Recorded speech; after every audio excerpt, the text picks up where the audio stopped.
Adya, you talk about bringing consciousness to awareness, but ultimately I wonder, is it not more awareness that is bringing consciousness back home to itself?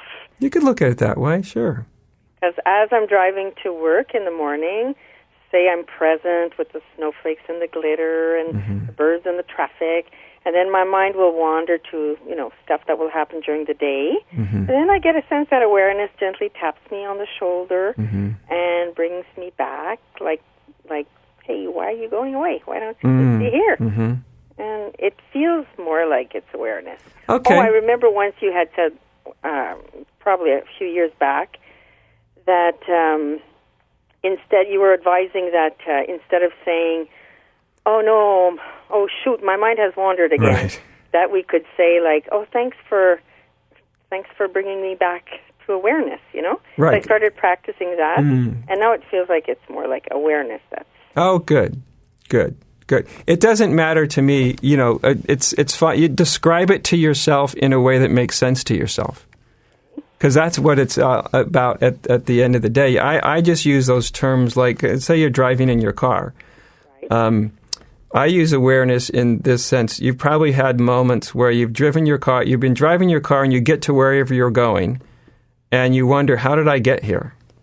I was thinking about some, maybe you got involved in some stream of thought and you kind of weren't even aware of how you got to where you were. Obviously, a basic sense of awareness was fully operational. In fact, it was driving your car and getting to where you wanted to get to. Yeah, there's the right. proof. So, yeah, awareness was operating. You just weren't conscious of it. Right. Right?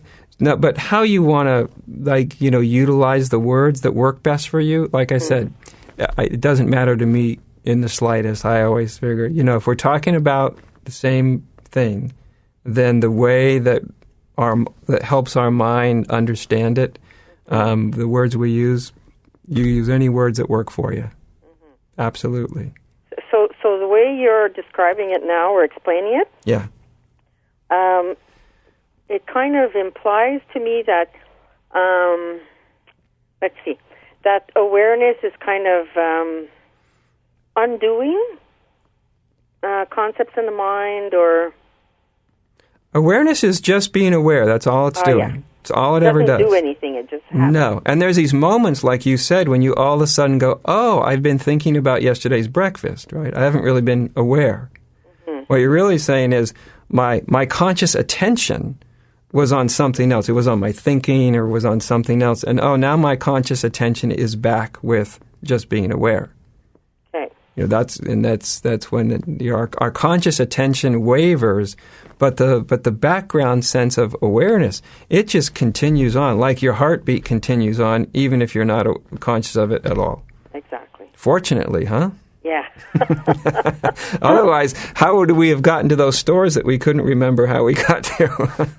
Exactly. Great to talk to you, Joan. Well, thank you very much. Bye-bye now. Bye-bye.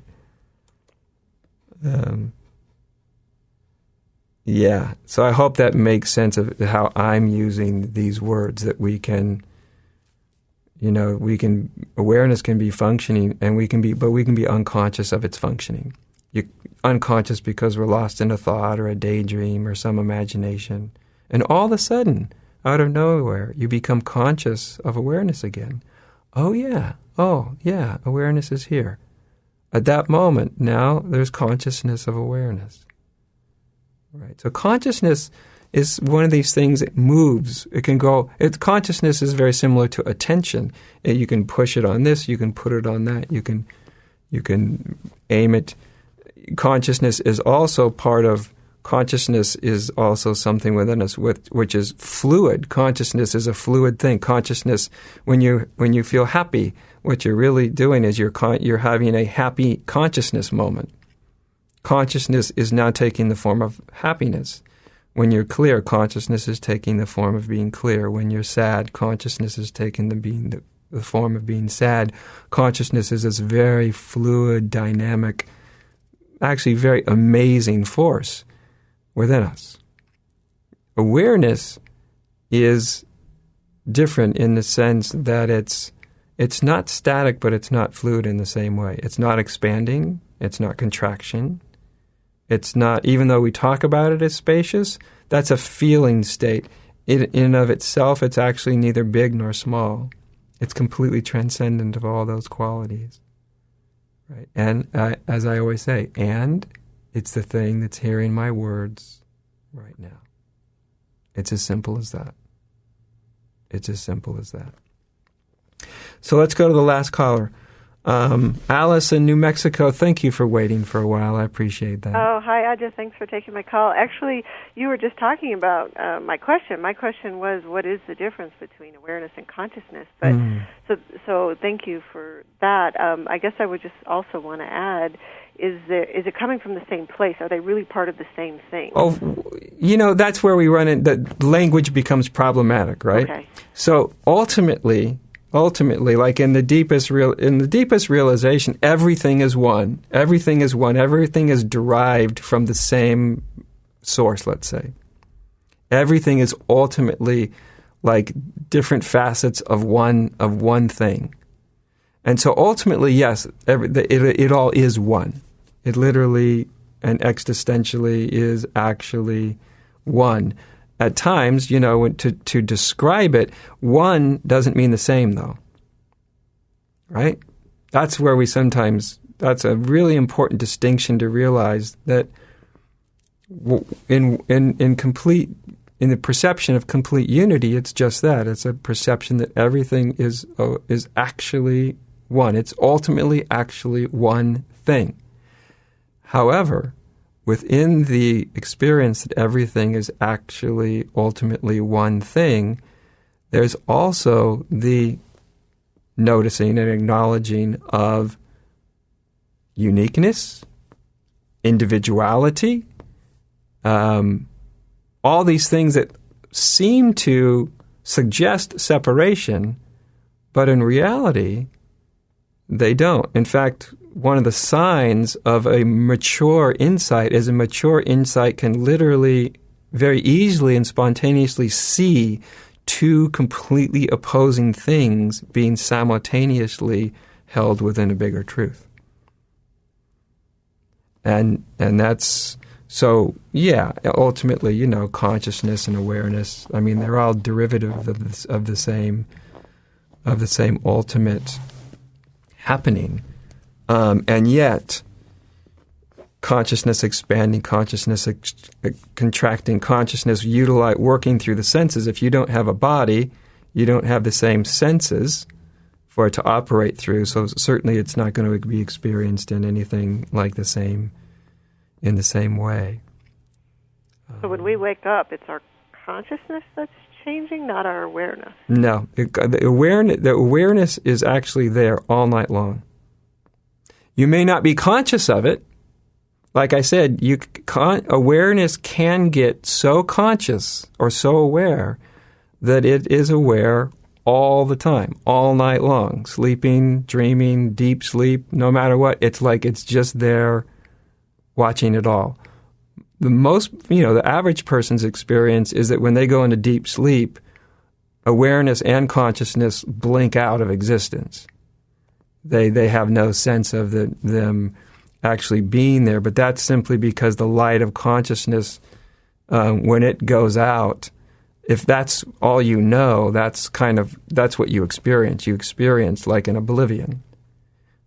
But if you experience something far deeper than that, then you realize that it can actually, consciousness can go completely offline, like it does when we go into deep sleep, or mostly offline. But awareness can actually still be there. Okay. Don't try to make it happen, because it'll lead to lots of insomnia. Oh, no, I think that when we wake up, like when we're enlightened, that kind of awakening. Oh, that kind of awakening, yeah. It's the consciousness that's changing, not the awareness. Right. What happens. That's right. The awareness is not never changing in that sense. Right. It's just aware. It's like I said, there can be a deeper and deeper conscious recognition of it. Okay, so we could think of consciousness as a perspective, kind of, maybe? As a what? As a perspective. perspective. Sure, consciousness is always changing perspectives, isn't it? Yeah, and so it's the perspective through which we're seeing at the moment. That's right. Through which we're seeing. Sure. Okay. Right. Okay. It's the perspective from which we're seeing, and it is the state from which we're perceiving. Also, it's also the state. Oh, okay. Because you have the experiences of your consciousness expanding.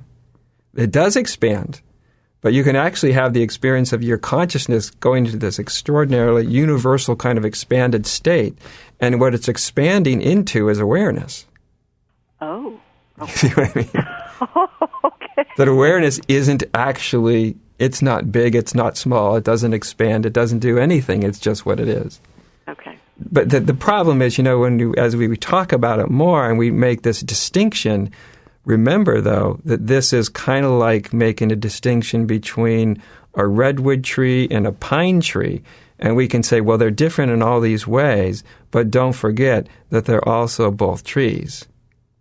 And they're also both expressions of nature, which is an expression of life, which is also giving life to the grasses, and the stars above and the sun and all this stuff. So as we go into making these distinctions, which can be really useful, we must also remember not to take the distinctions so far that we think they start to confer separation upon anything, because they don't. But it would be fair to say we use our consciousness to notice our awareness. We sure do. Okay. Yep. That's right. Yeah. Okay. Okay. Okay, thank you great. very much. You're welcome. Okay, bye. All right, Alice. That's great. In fact, what we're doing here, especially in this first part and much of spirituality, is you're bringing consciousness, you're utilizing consciousness to bring consciousness to bear upon the ground of your being. The ground of your being, as in one way of stating it, could be awareness. I don't always state it as awareness because awareness is so limited conceptually, but that's one way of stating it. But we're bringing consciousness to awareness. When awareness lights up, that's called a spiritual awakening. Awareness could also be called spirit. When it lights up, when it becomes conscious of itself, that's an awakening. When it's simply acknowledged, consciousness all of a sudden noticing awareness, that's not necessarily awakening, but that is a noticing, that is a direct participation in the ground of your being. So much of spirituality is bringing consciousness to more and more fundamental dimensions of your experience. And then also to relative dimensions of your experience, because we also exist on a relative level. Like I said, our humanity, our emotions, all of that, which we will be, exploring more next month. But as you can see, just by the questions, it all comes together. You can't actually separate out emotions from awareness and something. Most awareness questions will have something to do with something someone's feeling or perceiving or some state their consciousness is in.